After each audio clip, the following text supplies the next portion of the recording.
그런데 APR 같은 경우에는 거의 메디큐브 단일 브랜드 회사라고 할 수가 있거든요.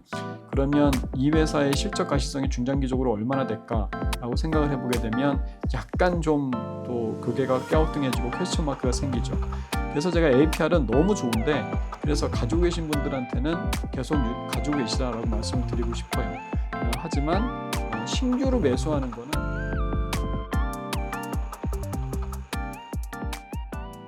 안녕하세요. 애널리스트 박종대입니다. 오늘 화장품 업체들 4분기 실적 관련해서 프리뷰 자료를 작성을 해봤습니다. 한번 같이 보시도록 하겠습니다. 전반적으로 보게 되면 4분기 브랜드 업체들의 성수기거든요. 그래서 그 효과를 톡톡히 누렸다라고 볼 수가 있겠습니다. APR은 미국에서만 매출 2천억을 훌쩍 뛰어넘었고 달바 글로벌, 에이블 CNC, VT, IPML SC까지 모두 작년에는 거의 없었거나 미미했던 매출입니다. 이런 것들이 상당한 실적 개선의 요인으로 좀 작용을 하게 될 것으로 보이고요. 반면 무역 벤더나 ODM 부자재 업체들, 그러니까 제조업체들 같은 경우에는 4분기는 비수기입니다. 그러다 보니까 3분기보다 매출 규모가 떨어지는 이제 그런 모습을 보이게 될 것 같습니다. 전반적인 시장의 분위기는 상당히 긍정적이라고 평가할 수가 있겠습니다. 12월이 비수기임에도 불구하고 화장품 수출이 20% 이상 증가를 하면서 서프라이즈를 기록을 했거든요. 특히 유럽, 중동 쪽으로 수출이 이제 상당히 좋았습니다. 26년 분위기를 이제 가장 먼저 느낄 수 있는 곳은 용기 업체들이라고 볼 수가 있겠습니다. 왜냐하면 ODM 업체들 같은 경우에는 제품을 만들어 놓고 아직 출시를 하지를 않아요. 왜냐하면 브랜드 업체들이 연도가 바뀌다 보니까 26년 제조일자를 찍고 싶은 업체들이 많이 있거든요. 그러다 보니까 반제품을 만들어 놓고 창고에 쌓아두는 경우가 많죠. 용기 업체들은 12월에 만들어서 부지런히 ODM 업체들한테 보내야 될 거 아니에요?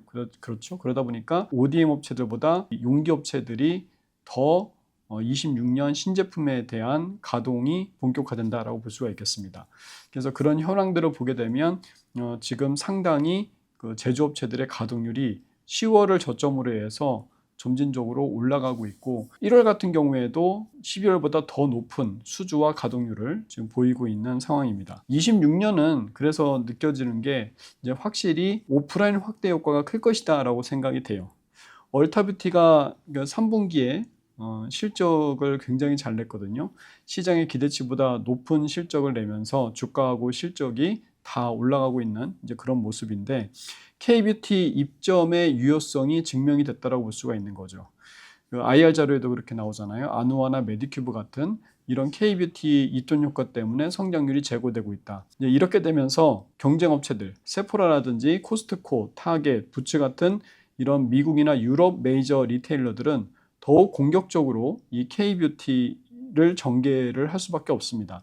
그러다 보니까 최근에 나타난 현상이 거래 코드, 이런 메이저 리테일러들의 거래를 직접 전개할 수 있는 코드, 이게 상당히 많이 개방이 되고 있습니다.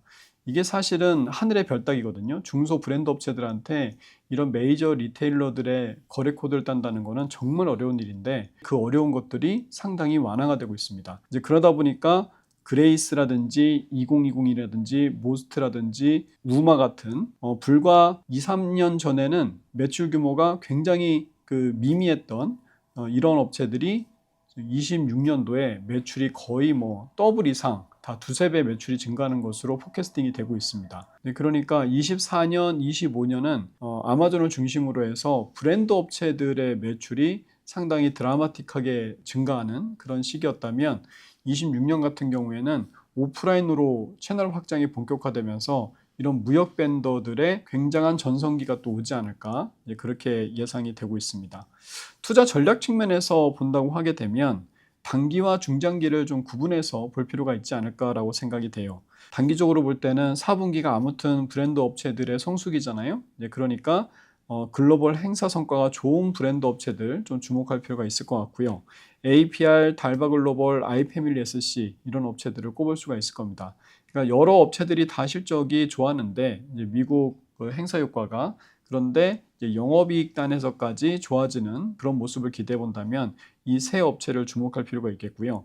그리고 1분기 이후에는 제조, 무역 밴드 업체들의 성수기로 접어들게 되거든요. 그러니까 4분기 실적 발표를 할 때쯤 1월 말이나 2월 초가 되겠죠. 이제 그때쯤이면 이미 1분기의 사업의 현황들이 어슴푸레하게 잡힐 거거든요. 그리고 아마 실적 컨퍼런스 콜에서 다 1분기 현황에 대해서 여러 가지 말들을 해주게 될 겁니다.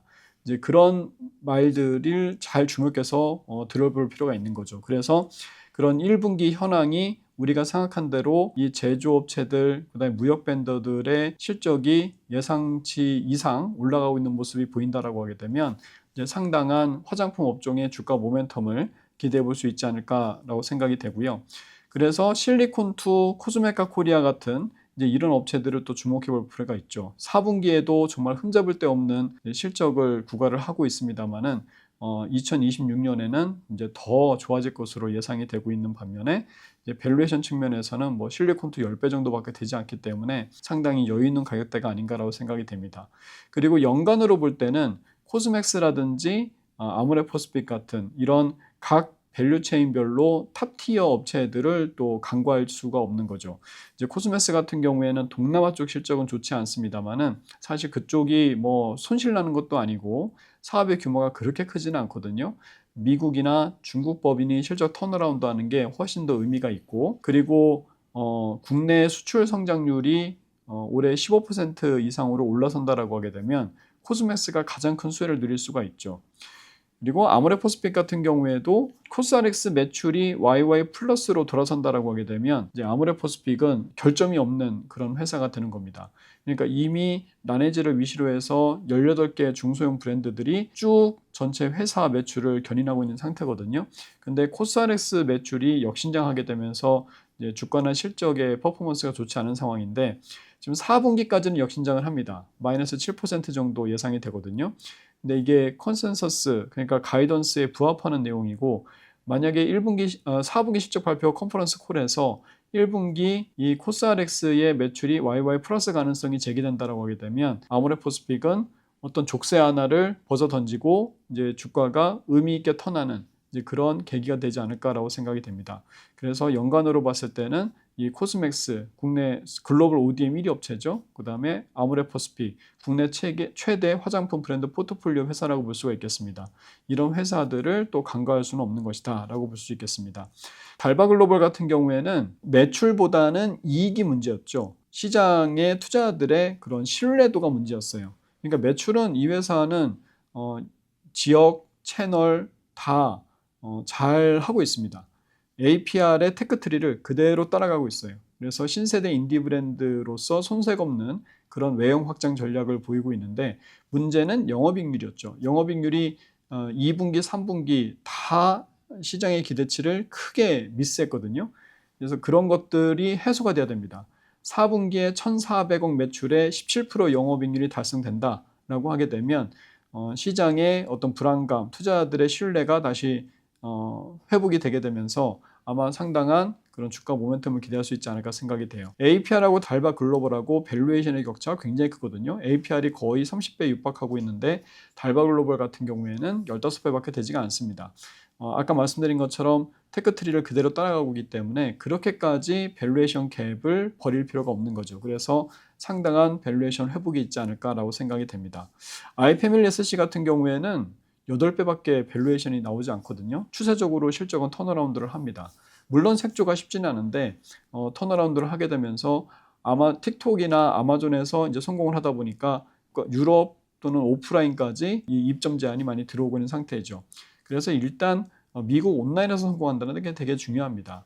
특히 이제 아이패밀리 SC 같은 경우에는 긍정적인 게 지금까지는 틱톡에서밖에 플레이를 하지 못했거든요. 아마존 계정이 닫혀 있었어요. 네, 최근에 풀었습니다. 그래서 지금 상세 페이지 만들고 있고 아마 1월 하순부터는 아마존에서도 매출이 나오게 됩니다. 그러면 아마 또 상당한 실적의 개선 폭을 기대할 수 있지 않을까라고 생각이 됩니다. 실리콘투, 달바글로벌, 그리고 차선호주로 코스메카 코리아, 아이패밀리 SC 이렇게 추천을 드리고요. APR은 정말 너무 좋은 실적을 보이고 있는데 딱 하나 부담스러운 게 밸류에이션이죠. 중저가 단일 브랜드 업체로서 중장기적으로 적정 밸류에이션일까를 생각을 해보게 되면 사실은 조금 고개가 갸우뚱해지죠. 지금은 30배 PER을 적용받고 있습니다만은 만약에 메디큐브가 성장률이 중장기적으로 10% 이하로 떨어진다라고 할 때 과연 시장에서 여전히 PER 30배를 적용할 수 있을까? 이거에 대해서는 좀 회의적이거든요. 그러니까 예를 들어서 로레알이나 아모레퍼시픽 같은 경우에는 지금 탑라인 성장률이 4, 5%밖에 나오고 있지 않습니다. 그런데도 로레알은 PER 30배, 아모레퍼시픽은 PER 20배를 적용받고 있거든요. 그러니까 이게 적정 밸류에이션이라고 볼 수가 있는 거죠. 그러니까 30년 동안 예를 들어서 로레알은 회사가 망하지는 않을 것 같다. 왜냐하게 되면 랑콤이나 여러 럭셔리 브랜드를 보유하고 있고 또 거의 60개 가까운 브랜드를 핸들링하면서 안정적인 실적을 구가할 수가 있고 아모레퍼시픽 같은 경우에도 설화수라는 국내 최대 럭셔리 브랜드를 가지고 있고 18개의 브랜드를 가지고서 브랜드 포트폴리오를 형성하면서 성장을 하고 있는데 그런데 APR 같은 경우에는 거의 메디큐브 단일 브랜드 회사라고 할 수가 있거든요. 그러면 이 회사의 실적 가시성이 중장기적으로 얼마나 될까라고 생각을 해보게 되면 약간 좀 또 고개가 갸우뚱해지고 퀘스천 마크가 생기죠. 그래서 올해 같은 경우에는 EPS가 성장하는 폭보다 주가 상승폭이 더 낮을 수가 있다. 왜냐하면 밸류에이션이 신압으로 이제 하락을 하게 되면서 30배에서 예를 들어서 20배 중장기적으로 그렇게 떨어지게 되면서 아마 EPS 성장보다 주가 상승폭은 제한적일 가능성이 크다. 그래서 제가 APR은 너무 좋은데 그래서 가지고 계신 분들한테는 계속 가지고 계시라라고 말씀을 드리고 싶어요. 하지만 신규로 매수하는 거는 조금 그렇게 추천을 드리기는 쉽지는 않다. 이렇게 말씀을 드릴 수가 있겠습니다. 네, 그래서 4분기 업체별 실적을 짧게 좀 요약을 해서 말씀을 드리게 되면 아모레퍼시픽 같은 경우에는 950억 정도 영업이익을 기록할 것 같은데요. 그래서 컨센서스에 크게 미스하는 것은 아닙니다. 그런데 문제는 이 회사가 지금 희망퇴직을 받고 있거든요. 그 희망퇴직이 금액이 좀 클 것 같아요. 그래서 여기에서 200억에서 400억 정도의 영업이익은 감소할 수 있다는 것을 알아두셔야 됩니다. 그리고 LG생활건강 같은 경우에는 화장품 사업의 구조조정도 문제입니다만은 생활용품하고 음료 사업 부분이 비수기로 접어들었거든요. 그래서 영업이익의 규모가 상당히 이제 작을 수밖에 없는 시기이고요. 그리고 희망퇴직 그 충당금은 아마 200억 정도 쌓게 될 것 같습니다. 그리고 코스맥스는 그냥 컨센서스에 크게 벗어나지 않는 수준에서 실적이 나올 것 같고 이제 한국콜마 같은 경우에는 영업이익이 상당히 크게 증가를 하는 것처럼 보이는데 요거는 약간 좀 착시가 있죠. 일단 HK 이노엔이 3분기에서 4분기로 이연되는 매출과 영업이익이 상당히 있고요. 그리고 전년도 4분기, 그러니까 24년 4분기에 한국콜마 역시 일회성 비용들 충당금하고 인센티브가 있었습니다. 그런 거에 대한 기저효과라고 생각하시면 될 것 같습니다. 그리고 펌텍코리아가 컨센서스 대비해서 영업이익이 크게 미스를 하게 되는데 이거는 10월 추석 기간 동안 공장 이전을 제대로 못했기 때문에 10월 달에 상당히 그 실적이 좋지가 않았던 그 일회성 요인 때문에 그렇습니다. 그리고 실리콘투는 무난하게 520억 이상 영업이익이 나오게 될 것 같고요. VT 같은 경우에는 영업이익이 컨센서스 대비해서 상당히 부진한데 지금 비용이 상당히 많이 증가를 하고 있죠. VT 그리고 AVCNC 같은 회사들은 공격적으로 미국에서 마케팅을 실시를 하게 되면서 당분간 이익 개선을 기대하기는 좀 힘든 상황입니다. 그리고 아이패밀리스C는 4분기부터 실적이 추세적으로 턴을 하게 됩니다. 영업이익이 80억 넘어가게 되면서 아마 이제 추세적인 실적 턴어라운드의 국면으로 접어들게 되지 않을까라고 생각이 들고 있고요. 코스메카 코리아는 이루 말할 수 없는 좋은 시즌을 지금 보내고 있습니다. 영업이익이 200억 이상 충분히 나오게 될 것 같습니다. 그리고 CNC 인터내셔널 같은 경우에는 중국 사업이 되게 좋거든요. 가동 물량이 지금 엄청나게 많이 돌아가고 있는데 영업이익이 컨센서스 대비해서 미스하는 거는 이 회사가 회계 시스템을 재도입하게 됩니다. 그래서 일회성 비용이 발생한다라고 보시면 됩니다. APR 같은 경우에는 1,100억 이상 영업이익이 충분히 나올 것 같고요. 달바글로벌도 240억 이상 컨센서스에 부합할 것으로 보이고 이제 클리오 같은 경우에는 영업이익 규모 자체가 상당히 낮은 상태로 가고 있습니다.